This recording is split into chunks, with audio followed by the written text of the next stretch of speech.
Ada. Assalamualaikum warahmatullahi wabarakatuh. Kami dari dari kelompok 8 akan menjelaskan laporan dari Design Thinking bertema keuangan. Kelompok kami beranggotakan 5 orang, yaitu satu Ezan Heri Pragansyaloho, saya sendiri Noval Hasanisa Saputra, lalu Rizky Nanda Praditya, lalu Ardian Reza Anlistian Nugraha, dan Prima Ramadan. Scroll. Scroll.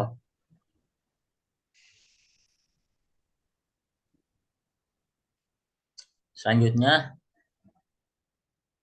saya Novel Hasanisa Putra akan menjelaskan peran dan tanggung jawab saya di kelompok ini. Saya berperan aktif dalam pengerjaan tugas-tugas kelompok design thinking dari tahap menemukan problem, empatis, ideation, sampai pembuatan paper prototype. Lalu saya akan menjelaskan penemuan problem dan seleksi beberapa problem. Yang pertama adalah penemuan problem. Dari dari tema keuangan, kami menemukan beberapa problem yang berhubungan dengan tema keuangan, yaitu satu, kurangnya dana pensiun. Ini berarti bahwa banyak orang tidak menabung atau berinvestasi cukup selama karir mereka untuk mendukung kehidupan yang nyaman setelah pensiun. Akibatnya mereka mungkin harus mengandalkan dana pensiun yang minim atau bahkan tidak ada, yang dapat mengakibatkan kesulitan keuangan saat pensiun. Kedua, investasi yang buruk. Ini merujuk pada keputusan investasi yang tidak cerdas. Misalnya memilih investasi yang berisiko tinggi tanpa pemahaman yang cukup atau terlalu sering melakukan perdagangan saham yang berpotensi merugikan. Lalu ada pengeluaran yang tidak terkendali. Ini mencakup situasi di mana seseorang menghabiskan uang lebih dari yang seharusnya atau tanpa perencanaan. Misalnya adalah membeli barang-barang branded yang mewah atau yang tidak diperlukan atau mengabaikan anggaran bulanan. Lalu ada kesalahan perencanaan warisan. Ini mencakup kegagalan dalam merencanakan bagaimana aset akan dibagikan setelah seseorang meninggal. Tanpa perencanaan yang jelas, hal ini bisa mengakibatkan konflik di antara anggota keluarga dan masalah umum. Selanjutnya adalah kurangnya dana darurat. Dana darurat sendiri adalah tabungan yang digunakan untuk keadaan darurat seperti biaya medis, kecelakaan, atau perbaikan rumah yang tidak terduga. Orang yang tidak memiliki dana darurat mungkin terpaksa menggunakan kartu kredit atau berhutang saat terjadi kejadian tak terduga. Selanjutnya adalah utang yang berlebihan. Terlalu banyak utang seperti utang kartu kredit yang tinggi bisa menyebabkan beban keuangan yang berat. Pembayaran bunga yang tinggi dapat menghabiskan sebagian besar pendapatan, menghambat kemampuan untuk menabung atau berinvestasi. Lalu yang terakhir adalah pajak yang tinggi. Ketika pajak pendapatan atau pajak lainnya tinggi, itu dapat mengurangi jumlah uang yang tersisa setelah pembayaran pajak. Hal ini dapat mempengaruhi kemampuan individu atau bisnis untuk menabung atau berinvestasi lebih lanjut. Scroll, scroll,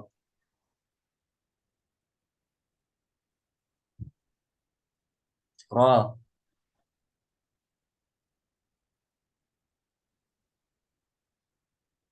Dari masih atas, masih atas.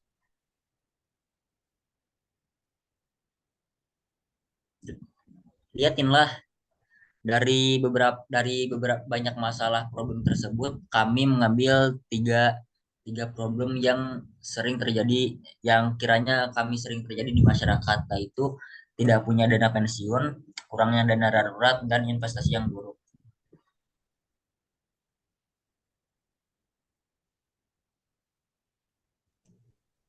Baik, saya akan melanjutkan. Saya Ezan Heri Pragansyaloho. Saya berperan aktif dalam pembuatan desain thinking dari penentuan problem, pembuatan persona, dan pembuatan ideation dari permasalahan yang ada. Problem yang diangkat. Mengatasi masalah-masalah ini memerlukan perencanaan keuangan yang hati-hati, disiplin dalam pengeluaran, pemahaman tentang investasi, dan pemantauan terhadap perubahan ekonomi. Memiliki rencana keuangan yang baik, mengelola utang dengan bijak, dan memprioritaskan tabungan untuk dana pensiun dan darurat dapat membantu individu menghindari atau mengatasi masalah keuangan ini. Kemudian ada alasan mengapa problem tersebut diangkat. Ya, alasan mengangkat problem tersebut. Mengatasi masalah keuangan mulai perencanaan hati-hati dan manajemen yang bijak memiliki dampak positif yang signifikan. Rencana keuangan yang matang membantu individu mencapai tujuan finansial seperti memiliki rumah atau persiapan dana pensiun. Manajemen utang yang cermat mencegah krisis keuangan dan mengurangi stres terkait ketidakpastian finansial, memberikan kebebasan untuk mengejar minat dan hobi yang meningkatkan kualitas hidup. Pendidikan keuangan memainkan peran penting dalam memahami investasi dan mengambil keputusan keuangan yang cerdas, sementara pemantauan ekonomi memungkinkan penyesuaian rencana keuangan untuk menghindari dampak negatif dari fluktuasi ekonomi. Dengan menyatukan langkah-langkah ini, individu dapat menciptakan dasar yang kuat untuk stabilitas keuangan jangka panjang.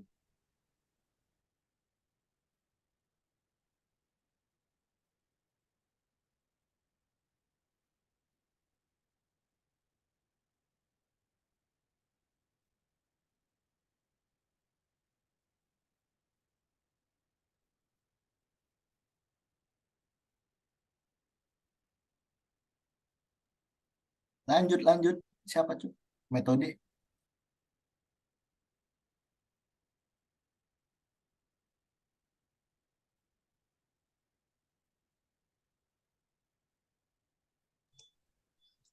Metode-metode. Metode yang digunakan, metode pengambilan data melalui pengamatan menyoroti beberapa masalah keuangan yang umum dialami individu. Pertama, banyak orang menghadapi kurangnya dana pensiun karena kebiasaan menabung yang tidak memadai. Selanjutnya, investasi yang buruk menjadi tantangan serius. Kurangnya pengetahuan atau pengalaman dalam berinvestasi dapat mengakibatkan keputusan investasi yang tidak optimal.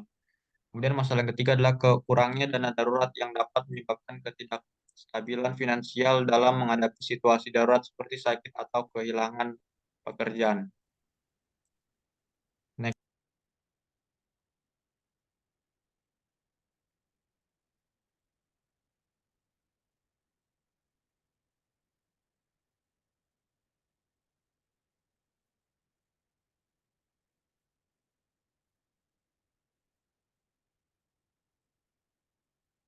Baiklah, saya di sini akan melanjutkan. Saya sebagai Prima Ramadan di sini berperan aktif dari awal tugas kelompok yaitu design thinking, pembuatan persona, menemukan problem, ideation, dan prototype.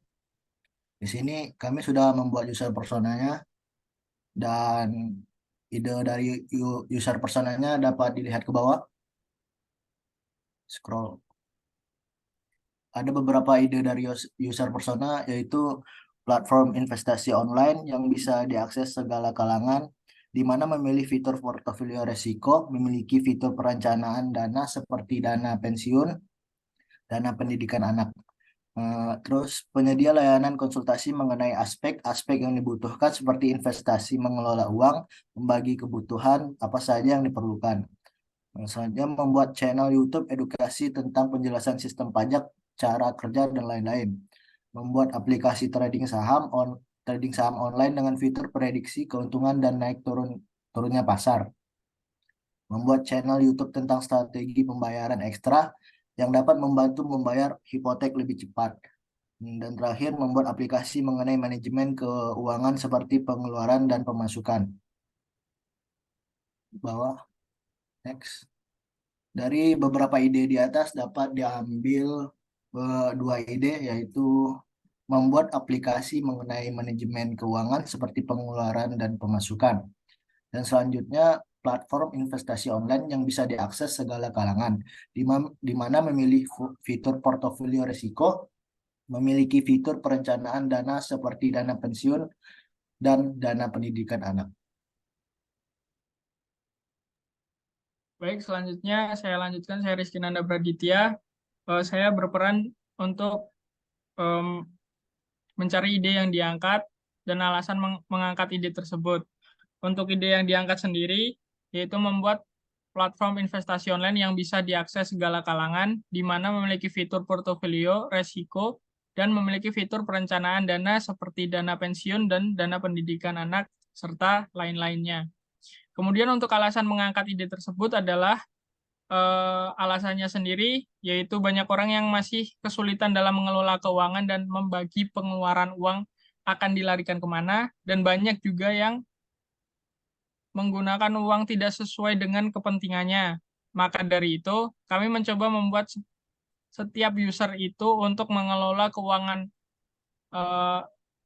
mengelola keuangan supaya bisa dilarikan ke mana saja dan bisa dikelola dengan baik.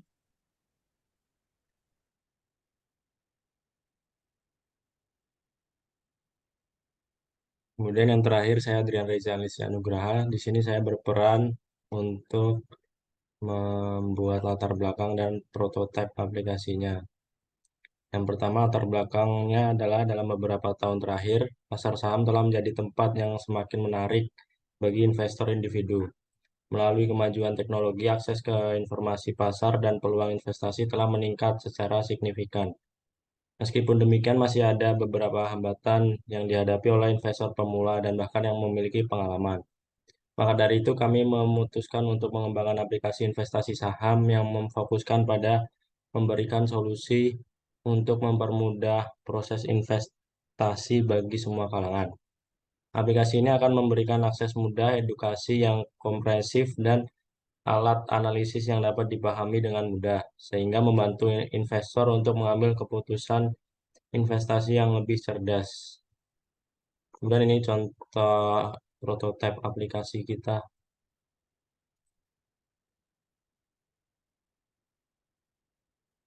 Ini ada linknya, bisa dibuka. Oke. Ini dia contoh prototipenya. Ini kita bisa login, masukin email dan password, bisa bikin akun. Kemudian di sini ada saham, reksadana, SBN retail dan obligasi. Di sini terdapat harga saham yang secara real time bisa kita lihat. Kemudian di sini ada portofolio, nilai portofolio saham yang kita beli. Kemudian ada dana tabungan, dana pensiun. Kemudian yang terakhir di sini ada nilai portofolio dan keuntungan, imbal hasil segala macam. Dan kemudian di sini ada promo atau event gitu. Ya, cukup sekian dan ditutup ya. Tutup Pak.